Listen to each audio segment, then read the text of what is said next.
In this video, I'm going to explain 3 ways you can exit the freeze response.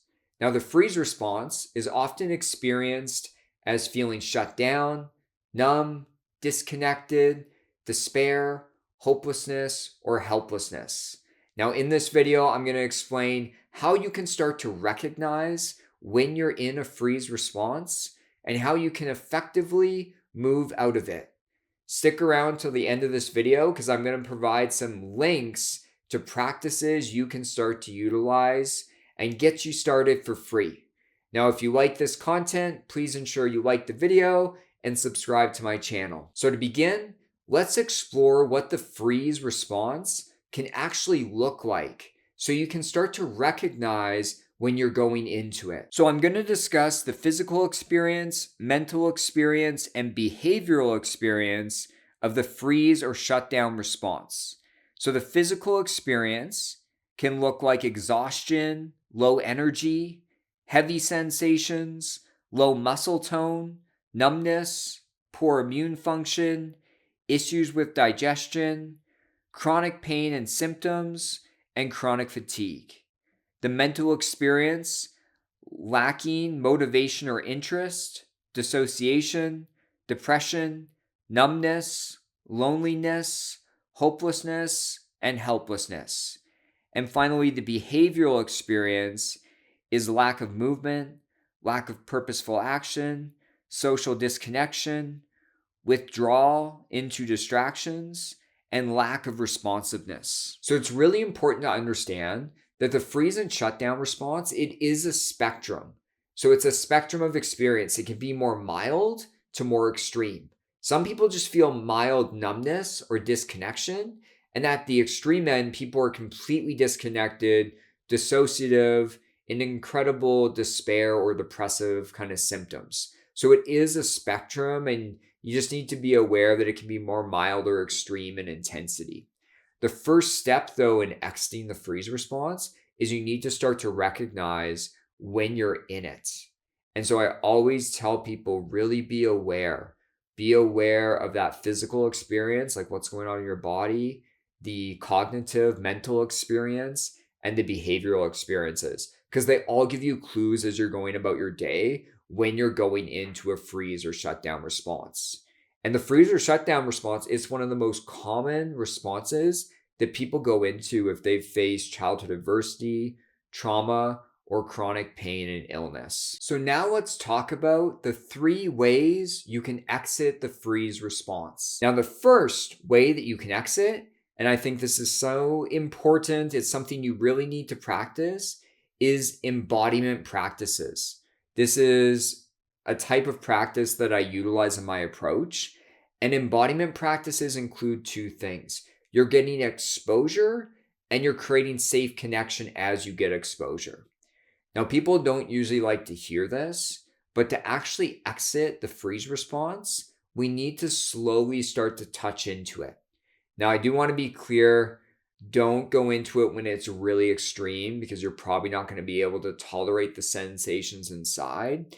But you do want to get exposure when the freeze response is more mild to moderate and you can tolerate sitting with it, actually dropping into your body, into the sensations. If we want to move through something, we need to move through it. We need to actually be in our body, get exposure to the freeze response that's taking place.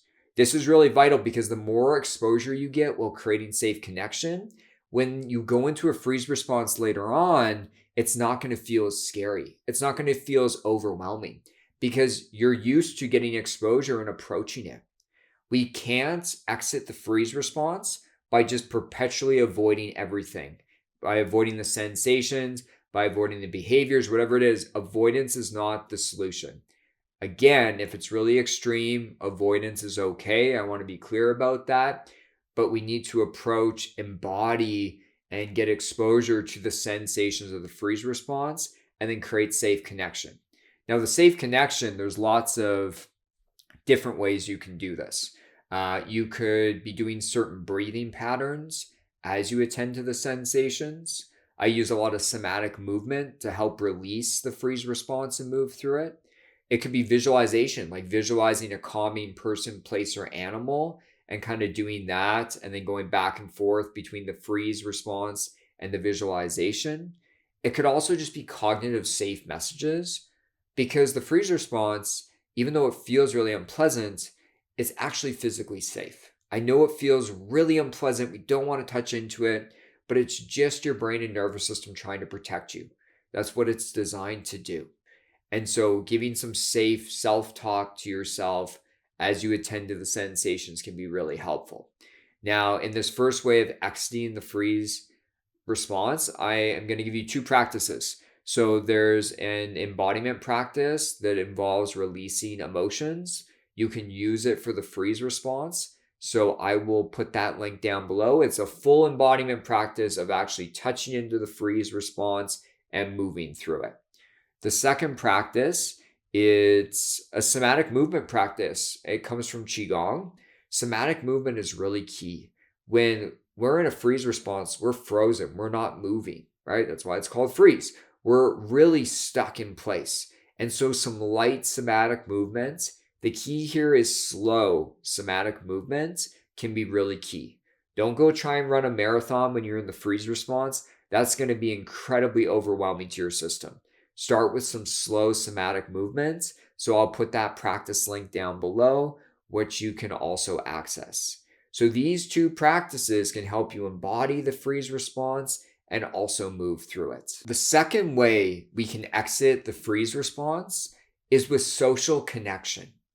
Now, I know for a lot of us, if we're really frozen and shut down, social connection can feel so far off. Many years back when I was working on regulating my nervous system, I was often in the freeze response. I remember sitting on the couch. I was not working at the time. I was sitting on the couch and I wouldn't even know if my partner, if she was in the house. I wouldn't know. Like I wasn't even aware. Like I was so zoned out and disconnected and dissociative. So I want to give a message that I know this is really challenging and difficult. So you're just going for small little bursts of social connection. I often think about how you can best use social connection when coming out of the freeze response. You want to think about if you've ever listened to a meditation or if you've ever been to a therapy session. Now, in meditations and therapy sessions, the therapists, they're not talking super fast. They're not talking really high pitched or super monotoned. They're not talking at light speed because that's going to be incredibly overwhelming to someone. I always joke that no one wants a therapist that's talking incredibly fast. It's so overwhelming. So when we're in the freeze response, you want a slow, soft voice. If you have someone in your life that can provide that to you, like slow, soft conversation that's both the giving and receiving of listening and then talking, these are really key. When someone's just like talking at us, most of us have experienced this, where someone's just talking at us, not giving us a chance to speak, that can feel really overwhelming as well. Deb Dana, a famous polyvagal therapist, talks about this. There needs to be the listening and then the speaking, this back and forth in conversation. So again, if you can have someone in your life talk slow, softly, not too loud, have a really warm tone of voice can be helpful.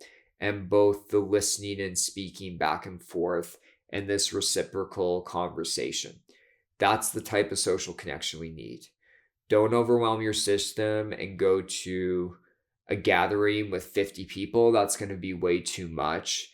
And that we're just going to go deeper into a freeze shutdown response. But social connection is key. And one of the reasons it is it activates what they call the social engagement system. Dr. Porges and Deb Dana talk about this. Amazing kind of research and insights from them. But the social engagement system is all the muscles and the nerves in your face. And when we're in a safe, connected state, that comes alive. We want to reach out to the world. We want to socially connect. When we're frozen, that just clicks off. So we're trying to activate the social engagement system by slowly and gently having this social connection in our day-to-day life. So practice this. This can be a real key way that you can exit the freeze or shutdown response. So I want to give credit to the education in this video. It really originates from Dr. Porges and Deb Dana. And finally, the third way you can exit the freeze response is with purposeful action. Now, purposeful or meaningful action helps lift our mood. It helps us come out of a state of despair. Now, you don't want to go engage in hobbies or activities or work really intensely if possible. I know sometimes we're forced to in life, but if possible, you don't want to do that because that's going to really overwhelm your system. But doing some small purposeful action can go a long way. One of my favorite things when I go into freeze, I don't go into it as often anymore, but especially, a decade ago was really prominent, is music. I play guitar, so I would go play guitar just for 20 minutes, play around, maybe learn a song. It was a small purposeful action that was helping me lift out of a freeze or shutdown response. So whether it's a hobby, maybe it's a craft, maybe it's learning something new online, do something purposeful and meaningful for you. That's going to be really helpful in lifting your mood and helping you exit this freeze response. So I hope this video was helpful on the freeze response and how you can exit it. If you have questions or comments, please put them down below. Please ensure you hit the like button if you found this helpful and subscribe to my channel, and I'll talk to you all soon. Take care.